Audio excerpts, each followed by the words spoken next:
out here in the frigid cold trying to recreate Kurt Russell's best movie. This feature, please. A Heinous Trip at Warp 5. My name is Joseph. I had a real nice, cozy life in the 24th century until someone went back in time and murdered my great-great-great-grandmother. Your co-host, Peter. Before we get into our Star Trek discussion, we have some honest-to-God housekeeping to do, my friend. First and foremost, our good buddy Jonathan J.K., whose work we admire so much, we interviewed him about it. Long one, too. A creator of Voyager Season 8, an excellent audio drama style podcast that is attempting to create a theoretical Voyager Season 8 episode by episode. Well, he just launched his most recent episode. So if you are not yet subscribed to Voyager Season 8 on whatever platform you like to listen to your shows, get on it. It's worth the time. It's worth the effort. Deal. These episodes only come out like once every 2 decades. Yeah. So you're very lucky to be alive. Jonathan's release schedule can be described as painful, purposeful, I suppose. Agonizingly slow, maybe. Something I give him a ton of grief for, by the way, in his own Discord. I rarely use Discord except to check in on ours and then go into his and be like, check watch, Jonathan, please. I just like bounce after doing that. So he finally bought one out, and it's good. It's always good. It's always a solid hang with Voyager Season 8. So get on it. Second, we have a fun announcement for everybody, and that is, it's been almost a year since we've had some live chats, some talks with our fans. It was when we wrapped on Voyager entirely. And here, as we enter into the halfway point, believe it or not, of Enterprise, we want to get a good live show in. So prepare yourselves for a Season 2 Rip Live. We'll be on March 16th. 2023 from 9 to 10 p.m. Eastern Standard Time, because that's the time frame we live in, and so you're just all gonna have to manage your lives around it if you want to be part of the fun. That's when I can get away from my kids for an hour to be a turbo nerd. We've got limitations, but I think the thing is, our last one, it may never be topped just because it was the end of Voyager, so we just had a ton of people there. It was amazing. A lot of interaction. It was a great time. But hey, you're sticking through this Enterprise stuff, come along. We'd love to have you. Not sure if it'll be on Twitch or YouTube. I'm going to download OBS and figure out which one works best. Regardless, there'll be links, there'll be reminders. I'll put it on all the social media. You'll hear it about it again, before we get there on the show. So yeah, please join us. And Peter and I have kicked around possibly doing going back to doing mass halls as another kind of event in streaming. And if we can kind of get into a groove with that, hopefully that's something that will be a regular. We'll see how the rip goes. Yeah. If we're getting a good crowd for a Season 2 rip, that will encourage us to do more live shows. So there you go. There's your encouragement. Give us a reason. We'd love to do it. I got one other thing to bring up before we talk about the episode, Peter. Bring it up. I'm neglectful about responding to comments on our Facebook page. Very good about the group. Group's great. Trauma support group, fantastic. Please join. But the page itself, because I don't check the corporate side of the account as often as I should, I missed something. And there was a comment on one of our episodes from about 6 weeks ago. I want to read it. I want to shout out to the fan who wrote it, and I want to read it. This guy's name is Gabe. So Gabe, if you're listening, thanks for dropping us a line. And here's the comment that he left us. Been listening to you guys for about a year and a half now. Thanks, Gabe.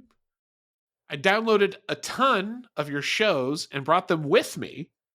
Just wanted you guys to know you have a listener in McMurdo Station, Antarctica. If there was a more fortunate time to notice that we literally right now have a fan at the science station in Antarctica, It's this week. Because what did we watch this week, Peter? No, Joe, we can't move on yet. Picture this. I want you in your mind's eye. You still got one of those, right? Yeah. I want you to imagine in your mind's eye.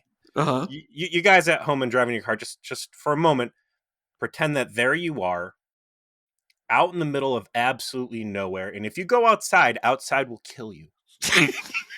You are trapped. Yes.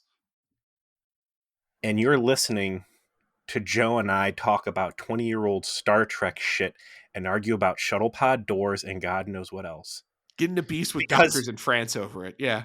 Because this Gabe guy downloaded all of our stuff and he's listening over in his bunk and the walls are made out of like tin cans and you have to hear us and he's making your life hell. All right. That's what this show's about. That's why we're doing it. There's no sponsors. All right. I'm only in it for the off chance that someone's going to put one of our bumper stickers on someone's side view mirror and stuff like this, where it's not just a car ride. People might be getting forced to listen to us. It's Antarctica. It's research stations. So other research associates, if you're there listening to us talk right now because Gabe's got the volume up too loud, hello from Ohio. Where it's obviously much warmer than the blasted Arctic hellscape we presently are in, and we're enjoying that fact tremendously. And we're enjoying it as we review what episode? Joe, we're going into season 2, episode 23, Regeneration. This first aired the 7th of May, 2003. Written by Mike Sussman and Phyllis Strong. Very well-established names at this point, right? They've got some Voyager writing credits, and these are now, I believe we said, the co-producers, right? Yeah, they're on the producer line now. Directed by David Livingston. Before we launch into those old friends, I want to say one thing. Gabe, one more thing. I hope you're able to watch along with us and you have watched this episode so that you can have a cautionary tale of what not to fucking do while you're there. Right? I don't want to hear any stories about you jabronis out in Antarctica digging up some sort of eldritch horror and unleashing it on the planet. You should know better. If it wasn't the thing, and we'll get to that, it should be this. Okay? So this one, I think, is one of the most clever continuity ads they could have done with this particular fact pattern. It's kind of a groaner in the sense like, oh, I gotta drag the fucking Borg into this show somehow, right? Like, but yet they found the perfect line to make it happen. You know what I mean? This is two faces coin for me. On one hand, it's a great premise, and they do a lot of stuff really right. On the other hand, this is some of the dumbest fucking shit I've seen in Star Trek. And I've got a list of grievances. I haven't taken this many fucking notes in a long time. The power inconsistency of the Borg in this episode is traumatic. Traumatic. They just couldn't figure out what they were supposed to be and what they were supposed to be capable of at this point. And they don't explain anything, which is even worse. We'll get into it, man. But I will say, for in an effort to give this episode some credit to start, the idea of dragging the Borg into the show, this is the only way they could have done it. And the first act is actually great. Yes. And if only they had just figured out some consistency with what the how powerful the Borg needed to be to work for this story and to explain that level of power so that the audience could the vested audience could really engage with it, I think it would have been a banger. And instead it kind of had some really cool elements to it, but then it's like, oh, so that works now? Like, what is this? But it's not working here. How, like, they don't have shields on the ship. Like, what is this? And it's like, yeah, fine. They just blow it up, I guess. I'll say this. It's a great, I think it's a perfect episode if you were only tangentially aware of what the Borg were and maybe a saw first contact. True. If you're a casual fan, it probably doesn't bother you at all. And, if there's one thing I can say with 100% accuracy is that I guarantee you everybody watching Enterprise by season 2, episode 23, just total casuals. You know, that just Yeah, this the billions of people watching this thing, it was just, Dancing with the Stars, right? That's just sitting around. Oh, go, what's this, honey? Well, let's just casually watch this. How odd to think about this episode and know that this is the last time the Borg will appear for Berman era Star Trek. Yeah, this is it.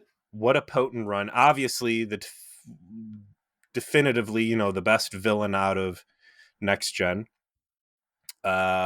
Major movie villains.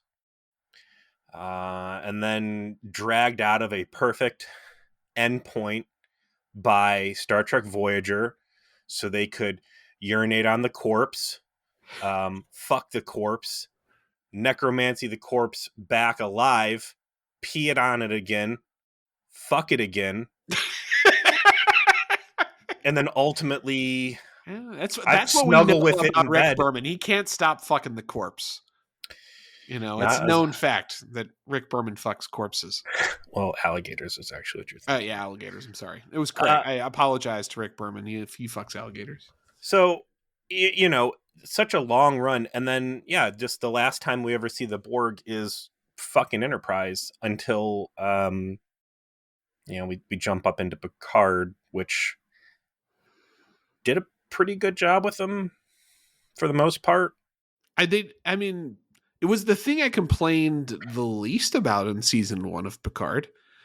I think season 2 of Picard may have ruined anything that they managed to accomplish here. The ex-Borg, therapy center, the use of Hugh, the visuals, the making them just scarier. Yes. That was the only stuff in Picard season 1 I think I feel like was an improvement. Enjoyed. Yeah. And it was really a technological one and like a aesthetics one. And I'll say this too, that I thought the Picard season 1 Borg stuff was pretty great on its own. And I hadn't even seen how bad Voyager was going to get with shitting in the Borg's mouth. So because we had stopped on Voyager kind of just as that was developing. Because it was Living Witness we stopped on, right? Yeah, because we hadn't gotten to the use of the Borg in Voyager yet when we paused to do Picard. So, Joe, you and I, we have talked literal hours. God, 12, 13, 14 hours about the Borg? Probably. So, we're in a good place to have these conversations. And I think we're going to be in a good place to have some real talk about what we're going to see here. And we open up in kind of an exciting place in this episode because it's the windswept, snowy, shitty, miserable polar shelf. I'm getting like flashbacks of Timeless, right? Mm-hmm. Chakotay and Harry trudging along, wiping away the snow. Part of me wants to see an Intrepid class starship buried underneath there, but no, we know it's not going to be that. This episode wastes no time in the big reveal, right? Yeah, it gets right to it. You've got a trio of human scientists that have apparently found the remains of the Borg sphere that the Enterprise E gloriously exploded with quantum torpedoes during first contact. And we know this because they find not only the pieces of the sphere, but also intact Borg drones in the ice. So they're definitely going for a whole thing vibe here, quite purposefully. I think that works. I think that, honestly, this episode does an excellent job of making the Borg really scary, which is something that has definitely been missing. Like, it's their power level inconsistency, which I'm sure you will discuss at length, aside, the Borg are treated like a bunch of extremely hostile, deadly space cyborg zombies who will steamroll you given the opportunity. And from the jump, they make them pretty scary here because these guys dig them up. They start having little chit chats about what they're finding, and it's all stuff that if you know what the hell is going on here, you're like, oh boy, oh no. Oh yeah, they found nanoprobes. Oh yeah, these guys are regenerating. They have no concept of what they've run into, and the dread starts to build because you, the audience, know like these motherfuckers waking back up. Uh, this cannot be understated. The level of tension and dread that Enterprise creates in these, I'd say, the opening third act, right? The first Yeah, of three. first act, yeah. You would have to go back to, gosh, mid TNG to have a level of like unknown horror, right? Yeah, and it's uniquely playing on the fact that the audience knows what this is and the characters do not, right? And it's a very unique spot that they can be in with this, as you said yourself, extremely well-known, important movie level villain of Star Trek that everyone within the Star Trek universe, by the time they'd played out the string, was aware of how deadly and awful they are, to the point where they invent like even more powerful things to try and threaten them because they ran out of ideas. Well, okay, well, we don't need to fucking do that because these guys have no idea what they've got Jump to around where them right now. Voyager left us with these guys, right? Children going through like, I want to learn how to be a boy. A rebellion. The rebellion. Tom Paris Just drive by with an assault rifle, holding up the Borg holding Queen. the Borg Queen Yeah. at gunpoint, basically. Which Yeah. They were jokes. They weren't the Borg. They were the Morgue. And That's I'm going to make correct. my own. These guys might also be Morgue. Not because certainly the Borg would have fucking wrecked everybody's ass on Voyager 100 times over. So those guys in Voyager, they're not well off cousins of the Morgue, not the Borg. But these opening scenes, it's not going to go well. There's nobody in these opening scenes that is a name you recognize. Although on reading the fucking Wikipedia page, the Memory Alpha, the female researcher is John Billingsley's wife. That's correct. So that's an awesome way to make get your wife a job. Get to hang out at work. You get in a fight and you'd already promised to get her a role on your TV show, and like she made you mad. She she didn't put the cap on the orange juice all the way, so you took it out of the refrigerator, shake it up, cap flew out, and orange juice is everywhere in your cleanup. You're like, God damn you! I'll get you a role on the show, and it's going to be 8 hours in the makeup chair just for one stunt where you fall over. So yeah, it's textbook horror, right? It's The Thing. This is literally just the plot of, we find some shit on the ice, we don't know what it is, it's alien. Worst that can go on. Yeah. There's one guy in the mix whose head is not actually stuck up his own asshole, who's like, yo, this dude's fucking arm looks like it's a power drill, had non-consensual sex with a buzzsaw, and then they taped it on his fucking arm. Like, that looks like a murder arm. Hey, we don't know if they're hostile, and then he just like motions at the arm and be like, really? It seemed pretty fucking hostile to me, bro. This guy has a 7-speed punch fuck dildo for an arm. I don't think that's a friendship massager. Yeah, why don't we put these guys on ice? They seem pretty gnarly. I mean, I'm no expert, but heavy metal fucking demon cyborgs feel like they need to go into the fucking ice box right now. So they get them up on the table. They're all laid out. And something unfortunate happens. And it is, for the first time, perhaps ever, that we have the Borg under fluorescent lighting. Right? This is like classroom bright lighting in high def, and you can see just how bad these suits really look. Yeah. The high def does not help here because they just look like they are in some sort of bad Halloween costume. Yeah, like the Halloween costume in a bag at Spirit Halloween. These things, and you can see how and why, right? Because these are designs from the pre-HD era. And here we are in a native HD environment. It's 720, but it's still way more clean than anything that's come before it. And these things costumes just don't look good. They were always meant to be in the dark, in the shadows, with a fog machine going and green lasers shooting everywhere, and you're not supposed to get a good look. And I'll still say, man, I think that the TNG black body glove bodysuits with like layered kind of like plastic armor over it, I think it looked better than these overly robotic ones, but whatever. So they're all laid out. They're doing blood work. As you mentioned, the guy's got the microscope. He's like, look at these things. Like, I think there's robot nanites, nanotechnology floating around in their blood. Not only repairing cell damage, it's repairing electronics. This is scary. This is Mr. Common Sense talking. Like, maybe we should put them back outside so they freeze, because I got a bad feeling about this.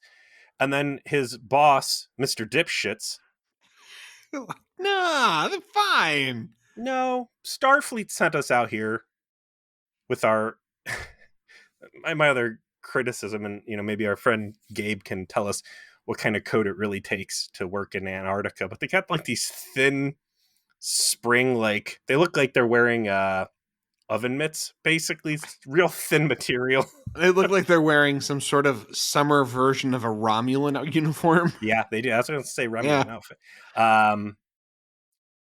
Yeah, no, Starfleet sent us up here, heavily armed, I might add. That's also a cool thing. Like, it's not bad horror. Like, minus his boss being a complete fucking asshole who, condemns everybody to an assimilated death.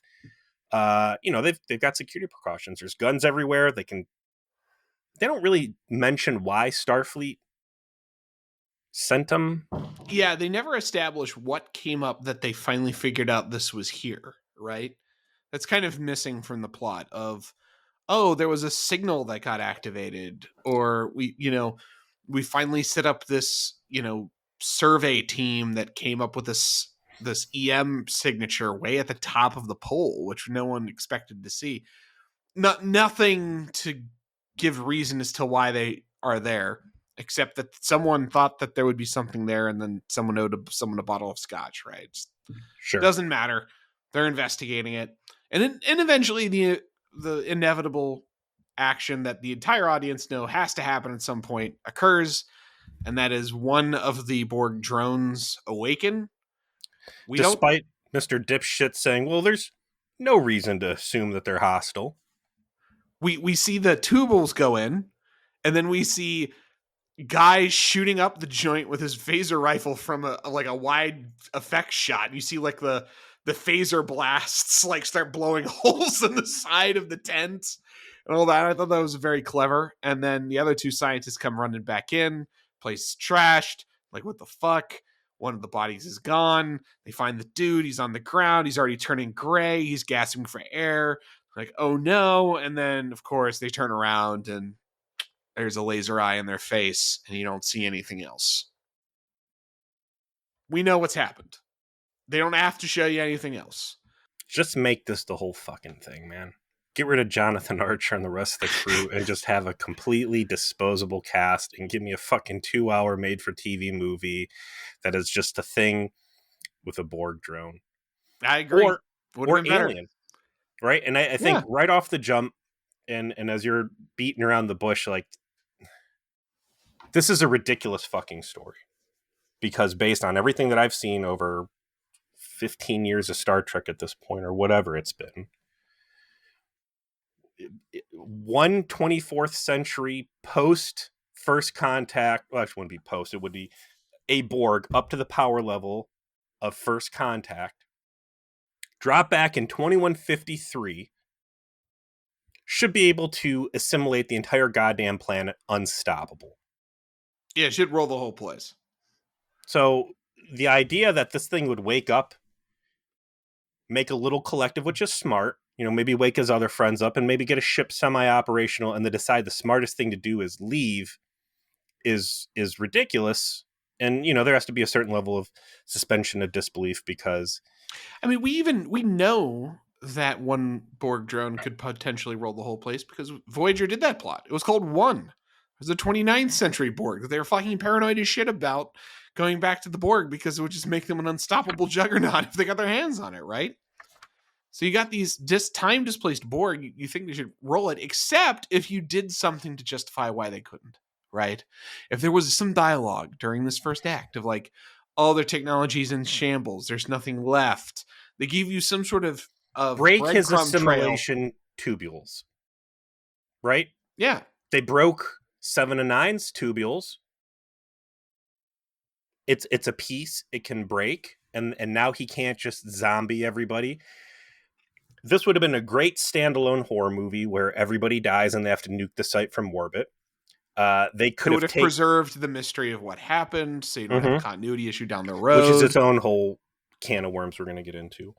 It could I have been agree that the Thing version of this is better, but even if you don't do the Thing version of this and you decide to go and have, your main cast actually involved Mhm. in your show, which I get, you kind of feel like you have to Sure. do that, then there needed to be the two Borg drones waking up and having a conversation where they establish the fact pattern around which the episode can work, which would be easy enough. They stand up, the node's gone, so they have to talk to each other. We've seen that this happens with disconnected Borg, right? Like they've got to talk. They need to establish a new collective, but they're in a prior era.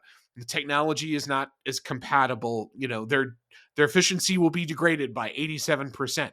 Like a line like that would have been enough to be like, okay, these Borg aren't going to be able to be as powerful because everything they're drawing off of is actually backwards looking. And so whenever they convert things and convert people, now like they're trying to do this whole uprating thing that's going to just take more resources, take more time, and is going to make them less effective. And then they make the conclusion that because of that they're better off heading back to the Delta Quadrant with this tech with this information rather than trying to make fetch happen on Earth right now on their own. There was a way to do this, and they just don't do any of it. Instead, just like hard cut to black, and everyone's fucking dead. And that's like the least satisfying I will option. say that I think the fact that they never really talked to the Borg is strongly in the episode's favor, and part of why the Borg seems so scary here. And that was a big problem with Voyagers. Everything past Locutus of Borg, we can talk to the Borg. Now we can start getting exposition and background. They went too drizzed on it, right? Yeah. No, It and yeah, I'm just talking about setting the stage. sure, After sure. the stage is set, shut them the fuck up. Everything else about along that line is good. They could have done it like the thing where the whole thing's just set here and it's a scary thing. It could have gotten into space and you could have had an alien Yeah. type thing where it's one versus that.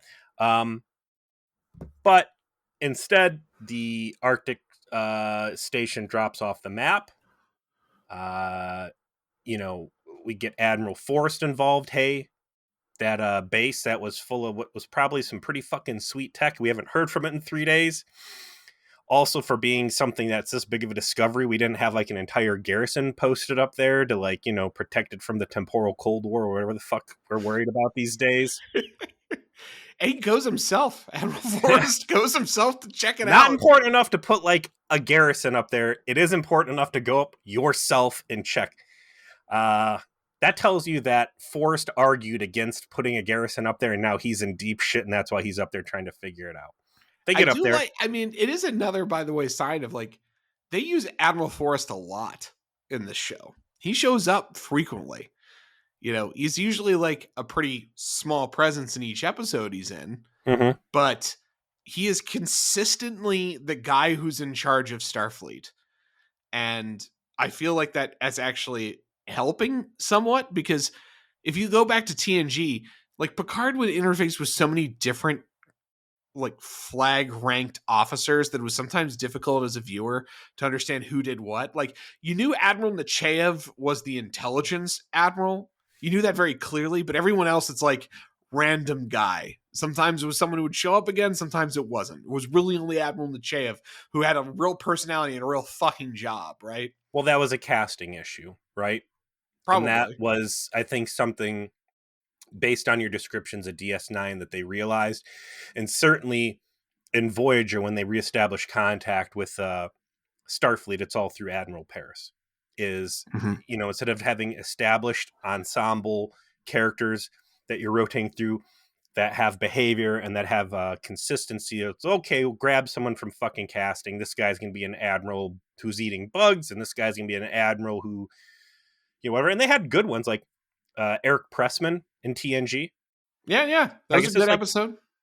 a good episode, good actor. I would have liked to see him around more. That would have been a cool arc. Like this is one that brings him down. But I think by this point they're like, all right, instead of just getting fucking Bozo the Week and putting him in a fucking Starfleet uniform with like glitter trim, we get someone who can know their own in a scene. And I think they did luck out with what's his name, Von Armstrong. Yes. I mean, he's right up there with I'm blanking, Shran, right? Those are the two guys that have played the most characters. Jeff Combs, and it was smart for them to get someone they could rely on, and also to use them as like other goofy monster or sorry alien of the week thing. So they get up there, they do a real good job turning the Arctic research base into a haunted house. They do. Oh, one other thing about admirals, by the way, before we get off it, I looked this up. And I know this hasn't been on your radar. They reused Captain Jellicoe in Prodigy, and they made him Admiral Jellicoe, and it was actually still voiced by Ronnie Cox. Believe it or not. Cool. It's like, so they have learned that even now. They're like, as they like start to create this stuff that connects to the old stuff, they're actually putting in some effort, Jellicoe's like a whole fucking thing on of himself due to meme status at this point. So he's True. a good one to lean back on. Also, while we're talking about other Star Trek properties we don't give a shit about, I think the season 3 Picard's supposed to be premiering tonight. So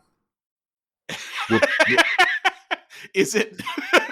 Whoopsie doo! Yay! I retweeted something Doomcock said and told him that he needed to just take his helmet off and breathe because he was like freaking out because like I think was it Burnett was the one that was like saying, oh, it's good, everyone will like it, it really like gets back to what's good about TNG. And other people are like, no one can like this stuff because that means Trek will never come out from under Alex Kurtzman's boot heel. So we must hate everything. And it's like, you guys need to fucking relax. Like, Strange New Worlds was pretty good. Lower Decks is actually funny. And the fact they did that Red Letter Media bit beat for beat on purpose shows some people in the building know what the fuck is going on. So why not just relax? It can be good sometimes. All right? Take the mask off. It's going to be okay. Oh, you were talking about how they turned it into a haunted house very quickly. Looks great. Oh, Yeah. shit. Something's wrong. This is also a cool bit of continuity cleanup they do because the circumstances that the Borg get off the planet, right? They take the research vessel, they assimilate whatever crew's on hand. And I want to say for the record, I don't like assimilation juices. I know they brought it in with First Contact and it was good in First Contact. It got real stale real quick. The nanoprobes basically in Voyager, and the idea you can just jab some with these fucking tubules and it zombifies them and they start like sprouting fucking tech out of their forehead and stuff. It's silly. I like them getting forced into the closet and assimilation being a little bit more of a slower, deliberate process. Whatever. They assimilate the camp. In the process, they don't explicitly say it, but I'm guessing the Borg just picked that site clean of all their previous tech. So there's not that continuity loophole like, oh, hey, wait, there's fucking badass Borg sphere. Yeah. What's this transwarp conduit doing here? Yeah. So pretty cool that they clean that up. They upgrade the ship. Off they go. And it's a clever way for them to loop in Enterprise's involvement. Because I'm like, why would they call Enterprise out of deep space exploration all the way back to Earth? You don't have to. Now the Borg are in space. They're going to do their thing. Forrest gets Archer on the horn, says, hey, we got a big problem and we need you to clean it up. So the transport's already going almost warp 4, which it's only... How fast is Enterprise? Warp 5. So it's already closing in on top speed of their best ship. So they're a little concerned about what might possibly be going on. And they prepare to intercept it. And while they do so, they have a lot of dialogue trying to parse what's going on. There's there's a scene with Phlox and Reed talking about all of the cybernetic features. What's a weapon? What is Shout out this? to the Binars. Yes, the Binars are mentioned. It's a deep cut and just adds a little bit more texture. That's like something the Noblians already knew about, probably before they ever even met humans. I like that these scenes too are only there's 2 or 3 scenes specifically that were not originally in the script and they had to be added because David Livingston ripped through material so fast the show was coming up too short, so they had to put filler in. Yeah, they had to do drop-in shots. They're That's probably how recorded good later. David Livingston. That's how much experience Livingston, how much Trek he has under his fingernails. That And he that's could why he just. keeps getting work. Because it's like you want this thing done on time and under budget. Mhm. You haul David in, he'll get it. He'll shoot the thing so fast you'll need to pad it a couple minutes. Um, gripe, major gripe opportunity here, right? They transmitted a lot of data from this Arctic base back to Starfleet. These guys aren't stumbling around in the dark. They got high res photos, they got schematics, Got they got scans. diagnostics, Mm-hmm. right? Starfleet, with its computers, took these digital photos, they sent them through space to Enterprise. This is shit Starfleet already has in its database at this point, and this will build an inconsistency. They never specifically say Borg in this episode, right? Correct. But everything else is there. So I guess if we are watching this as a linear time experience, and this is the first time that they have gone back in time, and arguably the next time that Q-Who happens, it could play out a little differently, but this is the first time around. Yeah, Picard be caught completely flat-footed, but for something that's this big of a fucking deal, they don't really, it leaves a lot of loose ends. I don't think it necessarily does for this reason. Do we have perfect records of the things that happened 200 years ago on this planet?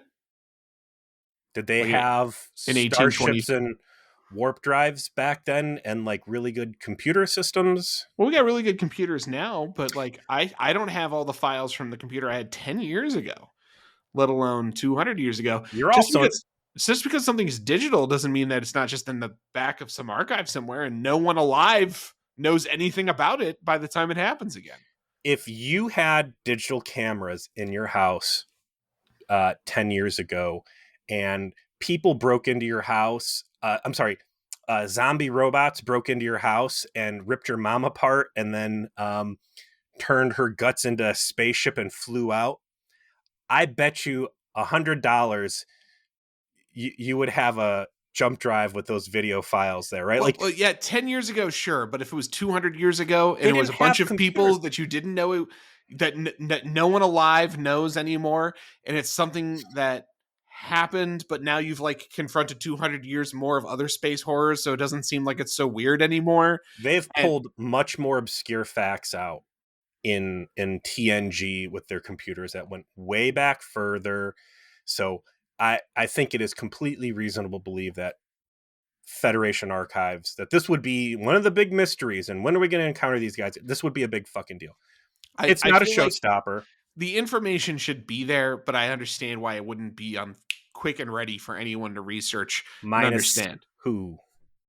That android that knows everything that was there for the Borg too. It's a big plot hole. They could have filled it in a couple different ways. I'm not going to crucify the post the episode on it, but that this is a doozy, right? Like it's the flag. Enterprise is a flagship. It is the one ship involved. They don't really do the okay, we're going to classify all this. It'll never be discussed again thing at the end, like rickety bridge on this. They go, hey, here's this stuff. They start looking. Like you said, Phlox is having discussions with Reed. They got pictures of the weapons. They're trying to figure them out. And meanwhile, while Reed's getting ready to like murder everything, Archer's doing the Archer thing. Boy, oh boy, I hope we can save these people. As they go on, they receive a distress call from a Tarkalian freighter. They are under attack. They rush to try and assist, and when they come to Tarkalian freighter, it is being sliced up with a cutting beam by the Arctic transport. It's pretty cool. They do a good job with the effect shot of making the Arctic freighter look more and more Borgy as time goes on. It starts adding like parts and starts to look more and more blocky as There's the events green transpire. floodlights everywhere. Yeah, there's green flush lights everywhere. I love There's the fact that it's basically an Earth snowmobile. has been Frankenstein into the most fucking dangerous thing in the Alpha Quadrant. And it's cutting this thing up like, of course, it took a slice out of the Enterprise in Q Who, and they roll up. They actually take its weapons down like immediately via phasers and elect not to follow because there are two Tarkalian life forms that are reading on the ship that they want to get their hands on first to try and help.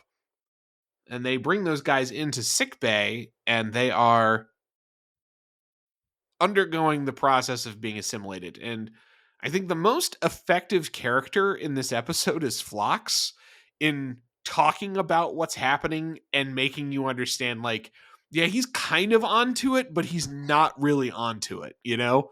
Like, he's picking up some of it like the way you would expect him to, because some of this makes sense to him, but other parts it's like, I don't fucking know.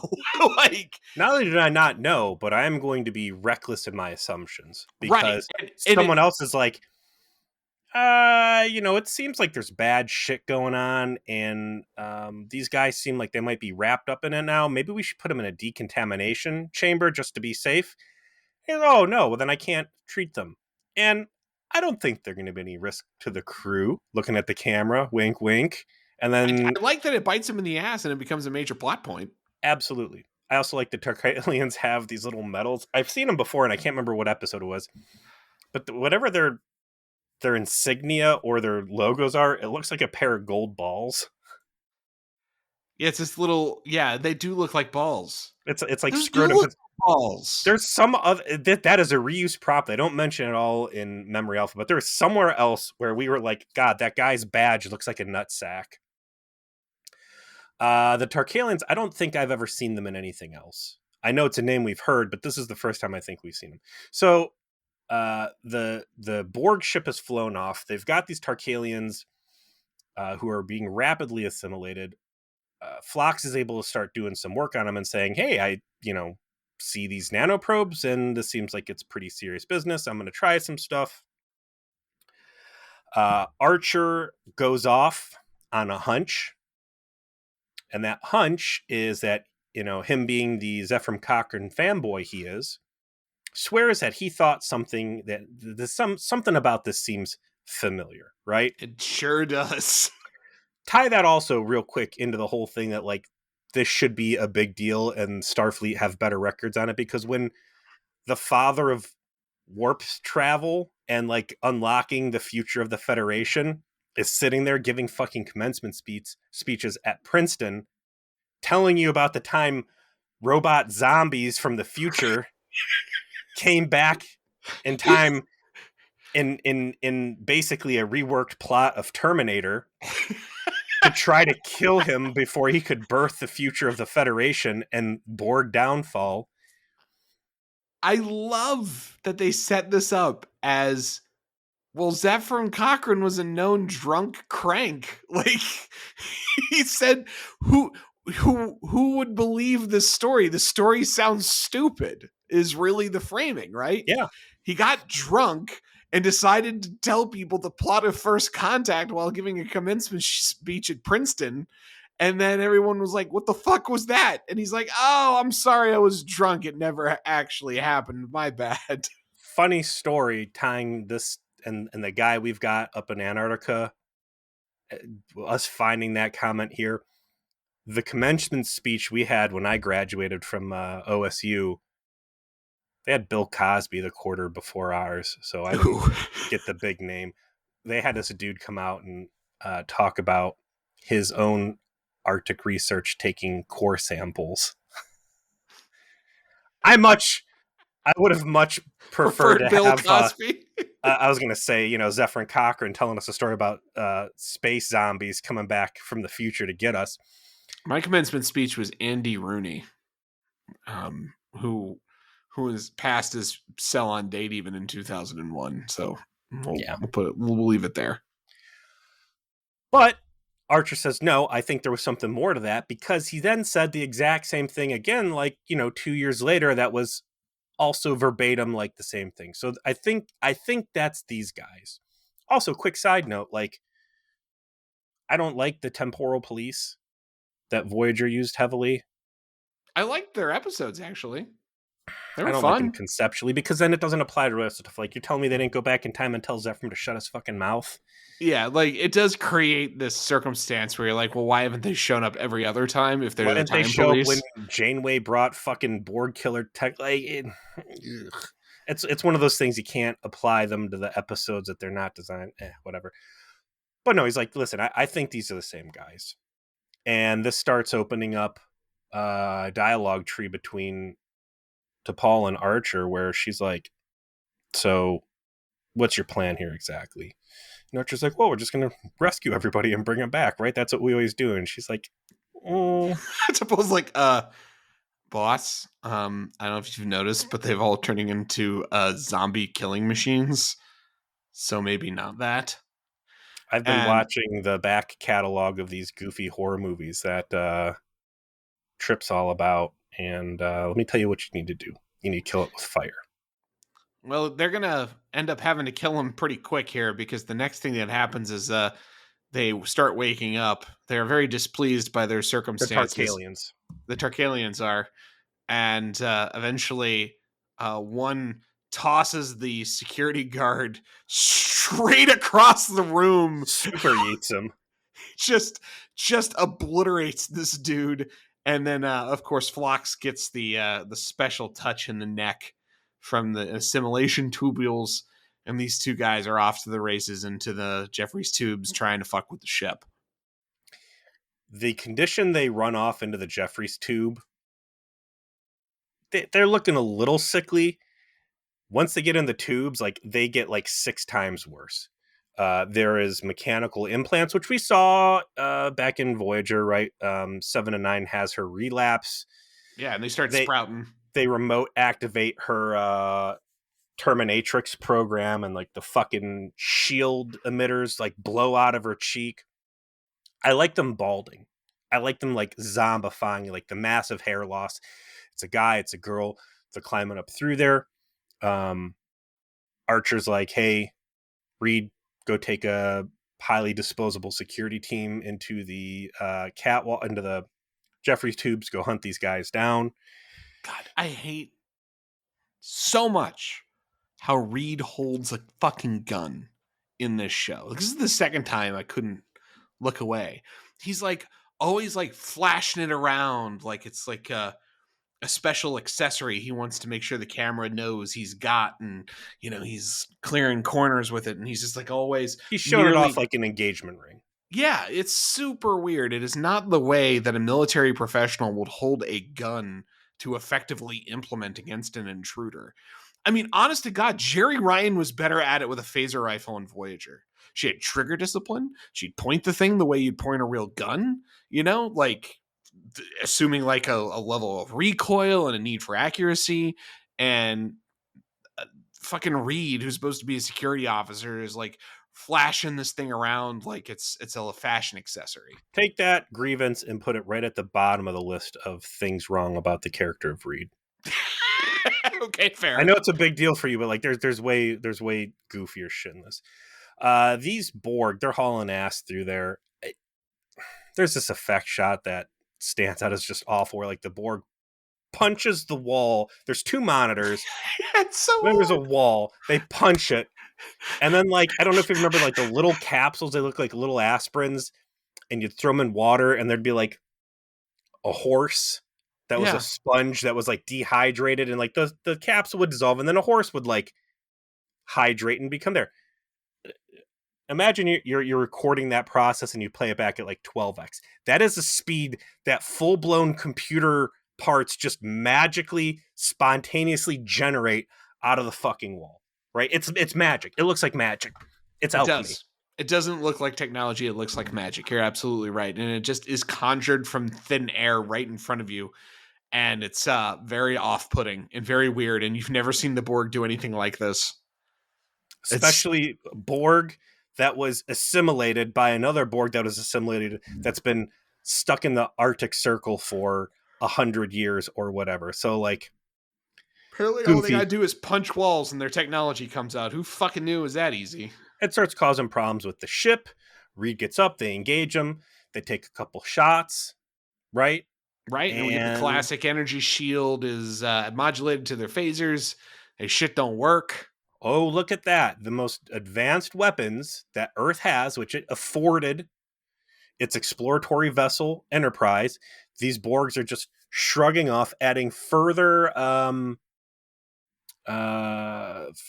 fuel to the fire. That is, one of these fucking drones should have been able to bring down the entirety of Earth in 2153. They Ridiculous. bounce out of there and they ultimately solve the problem the way that you would on Battlestar Galactica, and that is you No, open the no. fucking airlock. Not Battlestar Galactica, Joe. We're going to call this for what it is. The Chakotay maneuver. That's true. Chakotay also pulled this trick.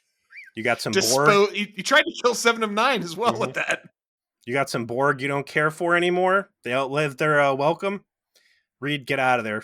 Shut the door. Make sure it seals real tight. Put some mashed potatoes along that seam. We know that's real good for preventing vacuum. Yeah. I'm blowing these motherfuckers out the hatch. And they do. And they do the whole shot. You watch them get like sucked into space and then float away, frozen corpses. And you get a lot of time with Archer being very sad about it. The episode's great up to this point, right? Like this is exactly what should have happened. It's, oh my God, our weapons don't work. We're going to have to do the nastiest thing short of transporting these guys out, which that's the ultimate like line that Federation never crosses, is beaming people into space, is just opening the door and suck them out into space. I believe you called that, if it would be the equivalent of microwaving a puppy if they beamed people in space. It takes a real villain like Seska to get to actually Seska's the only Star Trek villain to ever go there. Or hero for that matter. Whichever she is in your heart, she's the only one who's beamed motherfuckers into space for crossing her. You know what? I think they beamed Lore into space. Yeah, but it didn't kill Lore. Like, that was why it was okay. That's true. That's why they were able to keep their good alignment. It's true. It wasn't violating lawful good, because it's like, he's a robot. He doesn't need air. He's fine. This scene should have been the end. They should have used this at the end. That's how they finally thwart the tech menace that none other weapons that's, strong as Superman and everything else, whatever. They blow it out, and now Archer has to really consider, hey, maybe T'Pol was right. I agree. Up to this point, the episode has done a good job of pacing the threat, making it seem scary. And then I think that continues with the sub arc of Phlox dealing with being assimilated. What we get essentially is the implication that Denoblians have a special resistance to being quickly assimilated because they have a complex immune system. Can we start a tally here? The Denoblians are basically the new Vulcans. You'll remember that Tuvok was the bestest at everything, physically speaking. So we know that they have a racial bonus to saving throws versus assimilation. They do. They're like dwarves in Poison or whatever. They are immune to space ghosts. Also accurate. They don't have to sleep. They don't have to sleep. Like, so there's a little elf action there, right? They hibernate once a year. And I want to say there was some other little dilemma that Phlox was conveniently immune to. So maybe it's less about Denoblians being impervious to stuff and more about the Doctor character having a higher fortitude than most. Certainly the EMH was able to shrug off many of his things. All the stuff with Phlox is 10 out of 10. Yeah. There's personal horror. Not only is he looking at his own life being as we have often said, a fate worse than death, right? He's eating crow. This is all a direct result of him being too cavalier and flippant and disregarding the potential danger that these fucking space zombies. Again, he saw the pictures. Like, there's you can have no sympathy for this guy. Not only did he see the hell they wrought against the Targaryens or whatever they were called, but also he saw the pictures from the Arctic Research Station. He should have known better. And now here he is staring at his own morality and what is essentially going to be mortality. You mean mortality? Yeah, because he was too chill about it. Yeah. And the solution, and he even hands Archer a fucking a hyperspray that's like, yeah, if this doesn't work, just fucking kill me with this. Just execute me immediately. he determines that the right way to handle this is to bombard himself down with Omicron radiation, which conveniently enough, we jump back to Cogenitor. That's what Commander Tomalak's spaceship ran on was Correct. Omicron emitting engines. So kind of cool throwback there. And then also too, there's been a lot of space radiation problems too. The guy from Breach, right? With the chap lips, that was some space radiation problems there too. Sure was. Radiation, it's all up in season 2. I do like how they progressively did the makeup on Phlox, and like it was like partially in different parts of his face to kind of show that in fact his immune system does have some sort of uh higher level resistance to what was going on, that his voice got weaker, that he started hearing the voices of the collective and it was disturbing him. Great job building that horror for him personally, and setting him up to have a good payoff at the end of the episode with it. Also silly, all this medical research he's doing, none of this stuff gets lost. He's got in-depth analysis on everything happening. Crazy nanoprobes that can contaminate your blood, turn you into a robot. And he ultimately basically just chemoed it out of his body, right? Like he's just like, fuck it, just ruin the whole system, just dump it all out. It's the only way to go. And if it works, then you're super weakened, but you're alive, and that makes it okay. That's what he does. I would have liked, as a tying up a loose end thing, is when they blast the Targaryens out of the airlock. If someone on the bridge would have hit him with the phaser off the ship and like incinerate him, and Archer would be like, "Hey," and be like, "Look, dude, you might be playing around. We're not playing around, all right? My buddy got thrown across the fucking sick bay into the wall. These Terminators, they gotta go." So Reed took some time to basically chat up their phasers so that they put out a little bit more juice, which is pretty thin for what they end up doing, because they ultimately re-encounter, of course, the ship, but the wall punching that created all the Borg nonsense, Trip hasn't figured out what the fuck is how to get rid of it yet. So once they encounter the Borg, they just shut off their main power. They give them a little assimilation speech without identifying who they are. Cleverly, they don't identify themselves, but do the your resistance is futile thing. And we get into the final fight of the episode. This shit with Reed being the whiz kid of the ship, I'm fucking over. You can criticize the way he's holding a gun and say that's not military. I would actually say at this point it makes sense. There's nothing that feels actually military about this guy. He gets his ass kicked all the time. He sucks at shooting, and he is, for all intents and purposes, the smartest person on the ship. Fuck you to Paul. Fuck you, Trip. You guys might think you're the engineer and the science officer. In fact, this is the science officer engineer. This dude might as well be fucking Data and Wesley Crusher's love child. Not only is he creating seems to be able to conjure up just amazing technology innovations, doesn't he?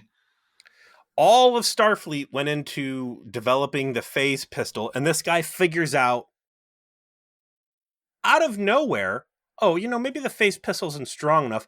I bet you I can pull something out of my ass. And he makes the phase pistol like 5 times stronger than it was before. Double in strength. It turns it into phase pistols to phase deagles.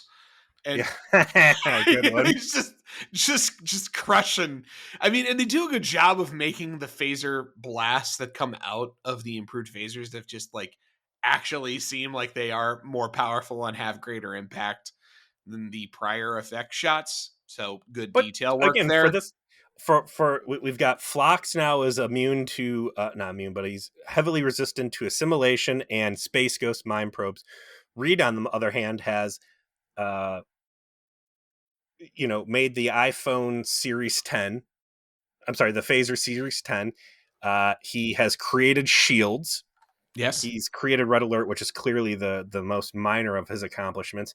Oh, and also he figured out how to like quadruple the power of the experimental phaser array that they hadn't even installed in the ship prior to leaving Earth. So like, what can't this guy do? Just give him fucking Trip's job already. He can't hold a gun, obviously. Establish that. So for Archer and Reed beam over to the ship to pull the old caper of plant a bomb on the Borg's glowy thing. The first time they ever pulled a trick in Starfleet history. Mhm. I'm Little did surprised they they didn't light know some the farts on fire. greatness that they inspire down the road. I'm surprised they didn't light a couple farts on fire along the way. They roll over there. They are fucking blasting these dudes with these one-shot hand cannons with their phaser deagles as they go through. And bam, hole in the chest. Bam, hole in the chest. Whole way through this, by the way, Borg are still scary. Yeah. I They don't keep know. coming. There's a lot. You get to see what happened to the Arctic team, and they're all fucking lost causes. It's a testament to how bad Voyager handled the Borg. That Enterprise and just these couple scenes here, while the power scope is wildly off, and I've got like notes and notes and notes about how stupid it is, that the Federation Mark 1 phaser, which should be basically a wet piece of toilet paper that they're flicking at these guys from the 24th century. Even after upgrades, shouldn't even hold a candle. Fucking, oh great, you've upgraded your fucking phase pistol. That's still 100 times weaker than. So in Next Generation, everything else, you get what? 2 shots off a phaser before they modulate the shields? Yep. And they're getting 7 to 8 kills per shot before they finally get around to modulating the thing. Anyways, those tech gripes aside, like the Borg coming at him, the Borg looks scary, the Borg look determined, there's nothing silly, the sets look good, the lighting's right. They're not talking to him. There's no fucking Borg queen. It is just, who the it doesn't fuck, look like what a the fuck bad is going on? Who are these guys? It doesn't look like a bad laser tag arena over on that ship either. Like it looks gruesome. Like you mentioned, Archer gets a chance real quick to scan some people. He finds John Billingsley's wife. He finds another thing. Hey, these guys are both part of the Arctic research team. Realizes through the tricorder that like these people are dead. These are animated corpses. There's nothing worth saving here. I got to get real. This run and gun continues. Again, it's silly. They find the glowy thing. They plant the bombs. A bunch more get on the ship. They have a run and gun there. The same thing happens. They start blasting, and then they adapt. And the end result is the bomb goes off. All the Borg on Enterprise bounce. And Trip finally figures out he should just remove the fucking Ark of the Covenant thing or whatever, like the little device that's in the wall punch technology to turn the main power back on. I think what happens is, and real quick, Reed and Archer transport over to the Borg ship, and that's important. Even when they were with the Targaryens, instead of just beaming the Targaryen survivors over, like they're still, they can say what they want. There's still I love that you're calling them Targaryens now. By the way, it feels right. Feels right. Okay, I like it. They've Continue. got dragons and beautiful blonde hair. They're still not willing to transport non-consensuals. Yeah. And they still look at each other like, are you actually fucking using this thing again? That, yeah. Reed's like, I've lost my soul like 6 times ago, man. I'm riding the transporter for fun now. I kind of get high a little bit. Remember when Hoshi rode this thing and had like an existential horror episode just from the it happens every time, and I love it. How fucked up is that? I have these nightmares, and I love it. And the Archer's like, yeah, I feel like someone punched me in the head. I like doing it too.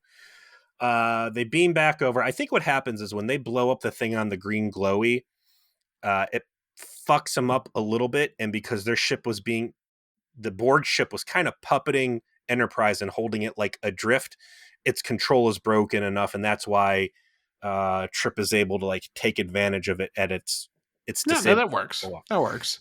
They pull it off. It's stupid that all of the Borg that were on Enterprise leave and go back to their shitty snowmobile that they have hot rodded into a Borg vessel when they could just be like, you know what? Fuck that over here. This ship is actually sweet. There's nothing they can do to us as long as we stay away from the external doors. We can just rampage this fucking ship and we can assimilate this one and do everything we want to do better. So dumb plot hole there. Whatever. Them beaming off the ship, though, gives us the opportunity for Enterprise to kick the Borg while it's down and blow them up. The very first effective use of their torpedoes ever. Or, well, maybe the second. Their second effective use of their torpedoes. Because they shoot a bunch of aft torpedoes, and it's just like, well, bam, just blow them up. And they give a little shove with the phasers too. It's like Sure. their biggest weapons usage ever. So the scale of the story is absurd because this should have effectively been 24th century Borg versus Enterprise, and the 2153 should be like nuclear bombs versus grass. Okay. Nuclear So bombs versus like early cannon. this is this is awful. Even if these are in fact the Morgue, not like real Borg, but like their disadvantaged cousins that they're Yeah, the just West trying to. Virginia, their poor West Virginia cousins, the Morgue. The Borg have transporters. Clearly, they could have just beamed the crew off. There's a million ways I could criticize this thing, right? But the one I'm going to stick to is you could still tell this story. Whatever, it's a spooky story, it's a horror story.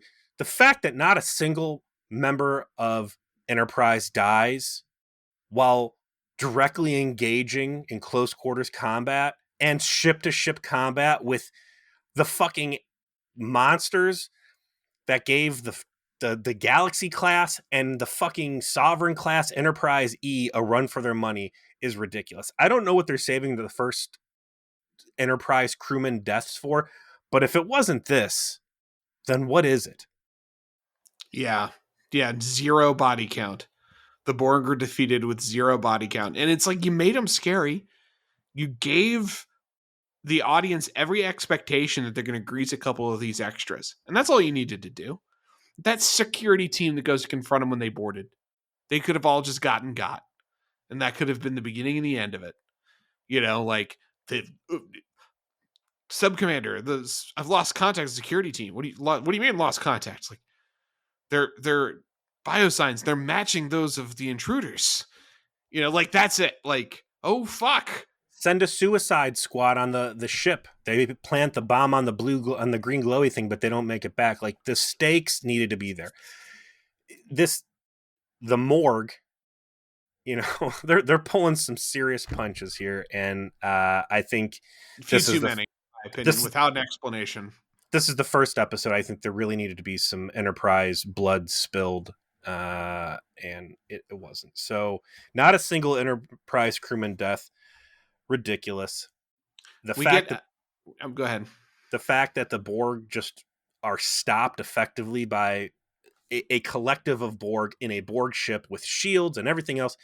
You know, had it been just one rogue drone that was causing all these problems and they'd blown it out the airlock, that's fine. The scale of the story they're telling here is so crazy and out of control. I think this would have actually been a prime candidate for either a real great way to end Berman era Trek and Star Trek as a franchise, as this had been the last episode of Enterprise where they fail and the the Borg effectively assimilate everything. Or realistically, this would have been a good place for Q to pop in and say, oops, missed a couple. You're not supposed to see these guys yet. Whoosh. And also I'm going to take away all the data and stuff you collected. Right. And we'll leave you with the memory of what happened and nothing else. Swap in Daniels. Time police. Oh gosh, this was not on this. I don't know how this happened, but they got to go. Also, hey, look at the blinky light. Whoosh. I'm going to delete all your data. Like that would have been the way to tell an incredible, and also too, if it's Q, he could have undone the deaths. You could have told a real Year of Hell time story here, right? Enterprise given its all to stop what's very clearly a dangerous threat. Massive losses, crew members dying, cast members dying, and we wave the Voyager reset one where it would have been very warranted here, because how else does Jonathan Archer and his crew survive the fucking monstrosity that brought the Alpha Quadrants to its knees? So with all that said, they wrap the episode with 2 dun-dun-dun moments. One is when Phlox is recovering from his little bout of getting irradiated and says, hey, I was connected to what I presumed to be a collective intelligence based on inputs, and we had this string of numbers they were repeating over and over and over again. They wanted to send as a subspace message. And then we flip back to the ready room where Archer is saying, yeah, everyone took a look at what that was, and they are coordinates to Earth, and they were beamed to the Delta Quadrant. And T'Pol's like, well, I mean, that's got to take 200 years to get there. Oh, does that mean that the invasion has been postponed until the 24th century? Just Dot, kick that dot, can down dot. the road and let another captain of the Enterprise deal with it.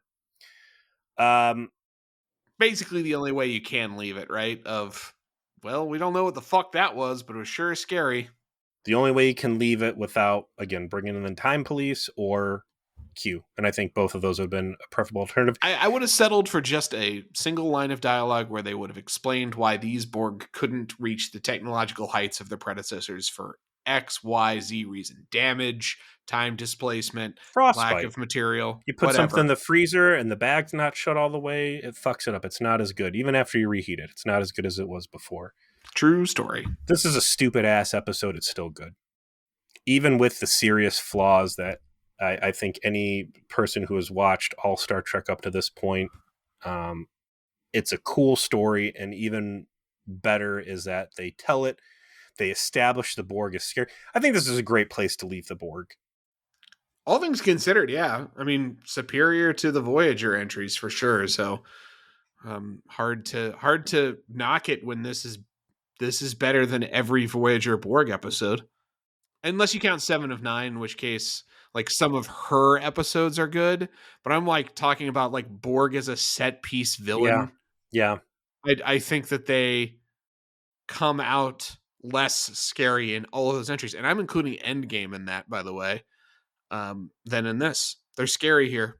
That makes them way better than how Voyager ever used them.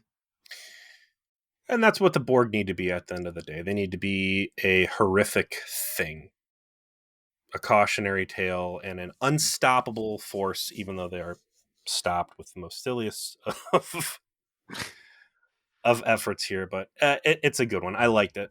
Speaking of unstoppable horrors, what episode of Enterprise are we watching next week? Season 2, episode 24, First Flight, and there is was that the Phoenix flying off? Written by John Sheehan, Chris Black, directed by LeVar. What are they going to do to you in this one, buddy? Don't worry. This one he emerges pretty unscathed by. When he is told of the death of an old rival, Archer reflects on his day in the NX test program. This one has the most random guy playing the special guest star. I will leave it as a little treat for you to unwrap. It's like, of all the actors in all the world, why him? Is But it he the does a guy who good job, played so it Mr. doesn't Home? matter. What's that? Is it going to be the guy who played Mr. Home, Lurch? I'm afraid not. Is it going to be Michelle Barrett? Yeah, but that would be awesome if it was Michelle Barrett, but unfortunately it is not that either. Well, we'll see. All right, well, thank you, everyone, especially if you're in fucking Antarctica, for listening to Beat Your Please. And we'll see you next week.